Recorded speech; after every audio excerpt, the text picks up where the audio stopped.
d'abord. Puis Adi se réveille. Ah non, mais je dis fais gaffe parce que ça va te brûler. Tu sais, ils font souvent la main comme ça. Mais pendant ce temps, ça crame la paume ici. Alors ils n'aiment pas parce qu'il veut lâcher. Non, c'est tout. Moi, je voulais savoir juste les ablutions. Non, non, non, mais je veux te parler. J'ai le droit de te parler quand même. Si toi, tu m'as coupé, je peux te couper. Non, je veux te parler. Je peux jeter. Ça regarde. Je suis venu à l'aise. Combien coûte un paquet aujourd'hui? Des malins. Il y en a qui me regardent, qui me font vous n'allez pas nous avoir. Hein. Ah ouais, si on répond, vous allez. Bon, il fait 5 € et quelques. C'est vrai ou pas? Bah, c'est bien si vous rentrez dans les statistiques en Belgique, comme quoi tous les gens de Liège, Grivenay, ne fument pas. Allahu Akbar. C'est combien un paquet de cigarettes? 5,80 je pense. Hein? 5,80. Voilà, Moujahid fi sabilillah. Voilà, voilà. 5? 80. C'est juste? Non, hein? En France ou là ici? Je ne sais pas. Ah, parce que lui, là, le prix, il va en France les prendre. Il a dit la France. Ah, il a vu à TF1. Bah, c'est combien le prix? Aucune balance, wallo. 7 € paquet de 30. Ah bah oui, il y a même des paquets, ça veut dire que tu veux mourir plus vite. Il y a des paquets de 30. Ah, c'est la vérité, wallahi, c'est la vérité. Mais le jour du jugement dernier, les gars, chaque paquet, s'il fallait maintenant à la sortie de la mosquée que le responsable il vienne d'ici, s'il vous plaît, aidez la mosquée, fi sabilillah. Soit certains ils vont rester plus longtemps assis. Ah, je veux pas accuser, c'est une idée. Il y en a qui vont devenir musulmans direct, ils vont se dire, pire, il est encore là, ce type, il ne veut pas se lever. Wallah, Shaitan, il vient à la seconde. Rappelez-vous le prix du paquet. Et je sais très bien qu'il y en a qui fument ici, c'est vrai ou pas? Chaque jour, un paquet minimum, yak.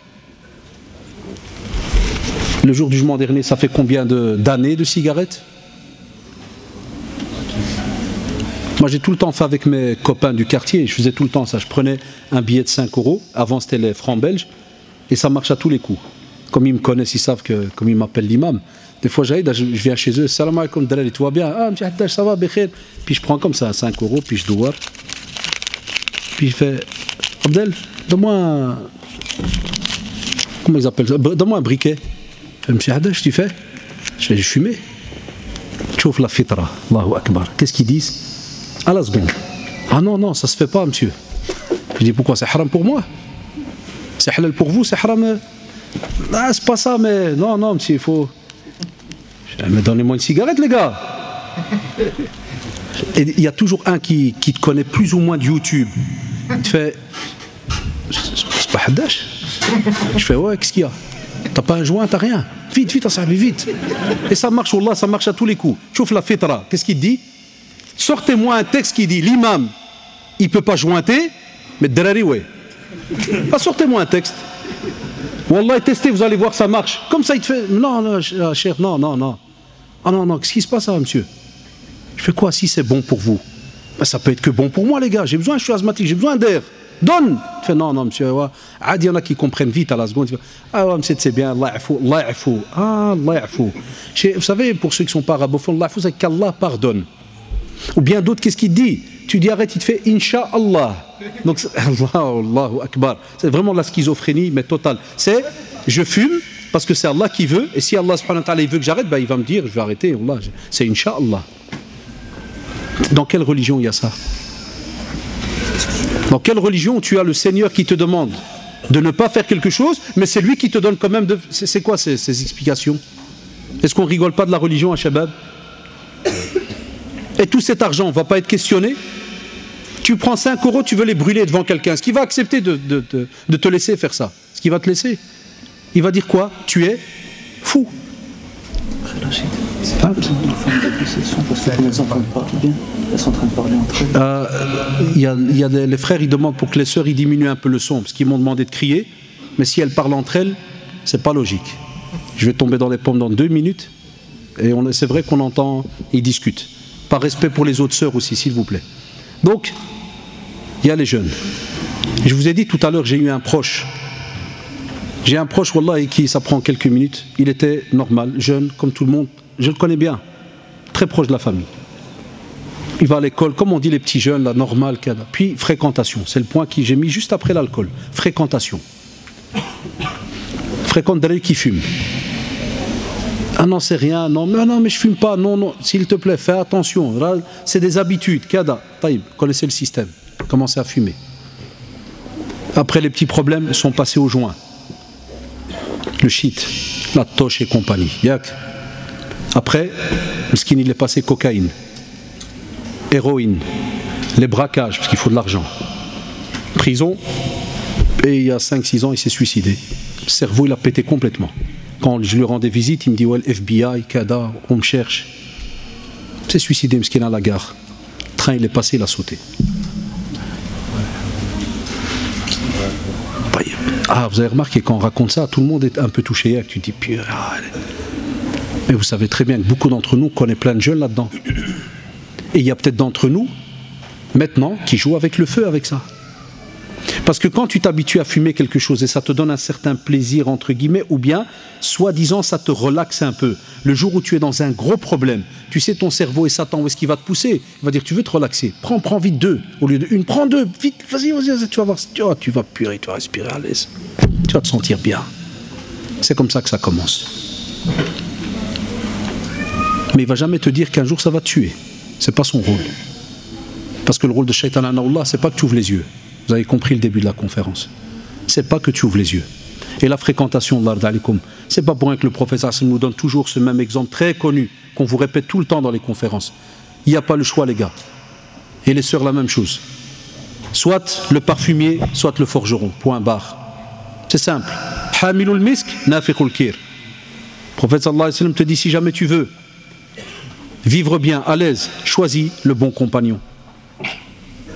Pour que le jour du jugement dernier, tu ne dises pas pourquoi je n'ai pas choisi un tel comme ami.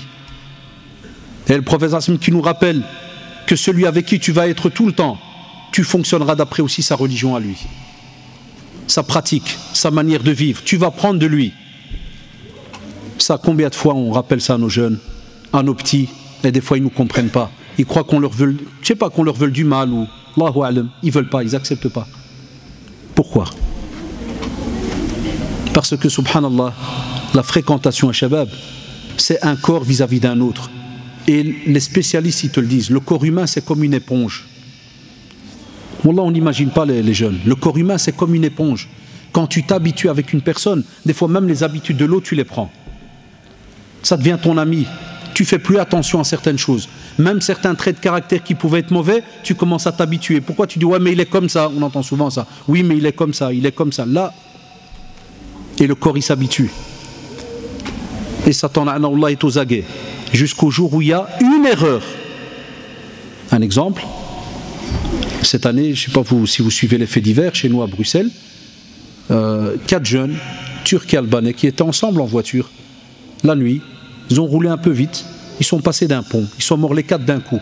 La voiture a passé le pont. Ceux qui suivent un peu qu'ils entendent. Certains, c'était de nos élèves. Ah, ils ont, hop, parce qu'ils savaient qu'ils allaient mourir juste au pont là. Qui nous dit que dans les 4, Allahu a'lam, un, peut-être que rien à voir, il se peut qu'ils soient arrêtés. Ah, tu vas où, Abdel? Ouais, je vais monte, on va te déposer. Des fois, nous, on connaît certains de nos amis. On sait qu'ils ne sont pas normaux, mais on va quand même, parce que les jeunes, ils ont un drôle de système entre eux. Alors que nous, on est des drari. C'est quoi ce mot? Qu'est-ce qu'il a comme sens en islam? C'est quoi un vrai copain chez nous en islam? Un vrai copain, c'est celui-là qui t'envoie des SMS. As-tu prié, frère? Ah, ça, aujourd'hui, si tu fais ça, le frère, il te fait purée, il est fou. Aussi là. Oui, oh, t'as vu Abdel, il envoie des SMS, que tu as prié. Direct, il va lui renvoyer un. Ça va, Abdel, tu vas bien? Parce que nous, maintenant, c'est l'inverse, comme il nous disait en arabe les mashaïr, al-munkar, sara ma'roufan, wal-ma'rouf sar munkar. C'est-à-dire, ce qui était normalement blâmable est devenu quelque chose tout à fait normal. Et ce qui est normalement normal est devenu blâmable. Wallah, on a inversé.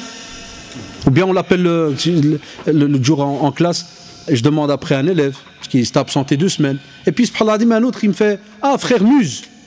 Il me dit, tu cherches après frère Muse. Je ne connaissais pas ce mot. C'est nouveau maintenant à Bruxelles. C'est-à-dire le mec qui pratique, on l'appelle frère Muse, c'est-à-dire frère musulman. Frère Muse. Et quand c'est une fille, sœur Muse. Et quand il m'a dit frère Muse, je dis toi t'es frère quoi? Ah Django, t'es quel frère toi? Oh là, je dis t'es quel frère? Il a dit non, non monsieur, mais c'est celui-là qui pratique, là, qui prie. Allahu Akbar. Tchou, subhanallah. Et même dans les groupes, on a mis des catégories comme ça. Alors que normalement, on est là pour s'entraider dans le bien. Kuntum khayra ummatin ukhrijat linnas ta'muruna bil ma'ruf wa tanhauna 'anil munkar wa tu'minuna billah. Là, t'es la meilleure des communautés, je termine là-dessus. Susciter aux gens, ya shabab. On ordonne le bien et on demande aux gens d'éviter le blâmable et on croit en Allah subhanahu wa ta'ala.